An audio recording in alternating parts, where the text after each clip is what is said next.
अछोदा, पितृ अमावसु और पितरगढ़ की कहानी। हिंदू पंचांग व धार्मिक मान्यताओं के अनुसार अश्विन मास की अमावस्या को सर्व पितृ अमावस्या कहा जाता है। इस दिन जाने अनजाने सभी पितरों की शांति के लिए तर्पण, पिंडदान, श्राद्ध आदि के कार्य किए जाते हैं। इस दिन का उन लोगों के लिए विशेष रूप से महत्व होता है जिन्हें अपने पितरों की मृत्यु तिथि स्मरण नहीं रहती या अपने पूर्वजों की मृत्यु तिथि के बारे में जानकारी नहीं होती। इस दिन पितरों के तर्पण एवं श्राद्ध करने का अलग ही महत्व है। मान्यताओं के अनुसार जो व्यक्ति पूरे साल भर में श्राद्ध तर्पण नहीं करता, अगर वह भी इस तिथि पर श्राद्ध तर्पण कर लेता है तो उसे सभी तिथियों के श्राद्ध कर्म के समान पुण्य फल प्राप्त होता है। सर्वपितृ अमावस्या से जुड़ी पौराणिक कथा के अनुसार पौराणिक समय में अग्निश्वात और बहिष्पत नाम के दो पितृ देव थे। उनकी मानस कन्या थी अछोदा।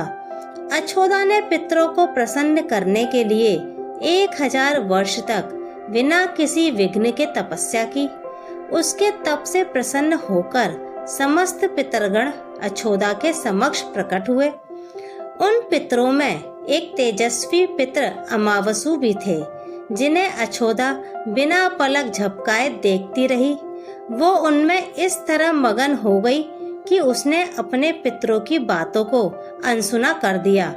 पितरों द्वारा जब उसे वर मांगने को कहा गया तो अछोदा ने पितरों से कहा, हे भगवान, अगर आप मुझे वर देना चाहते हैं तो वरदान में आप मुझे स्वीकारें।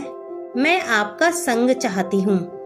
उसकी यह बात सुनकर सभी पितरगण क्रोध में आ गए। उन्होंने अछोदा को वरदान की जगह श्राप दिया कि वो पितर लोक से पृथ्वी लोक पर जाएंगी। पितरों के द्वारा ऐसा श्राप दिए जाने पर अछोदा उनके पैरों में गिरकर क्षमा मांगने लगी। यह देख पितरों को उस पर दया आ गई। तब पितरों ने दया भाव से उससे कहा कि श्राप के चलते तुम्हारा मत्स्य कन्या के रूप में जन्म होगा।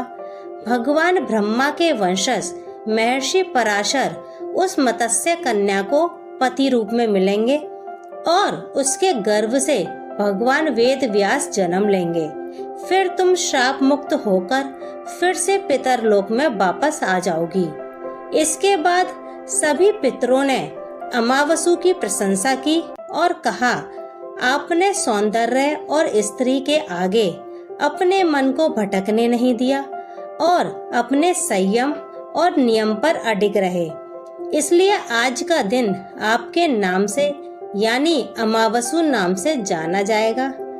ऐसी मान्यता है कि तभी से अश्विन मास का ये दिन पितृ मोक्ष अमावस्या के रूप में प्रसिद्ध हुआ।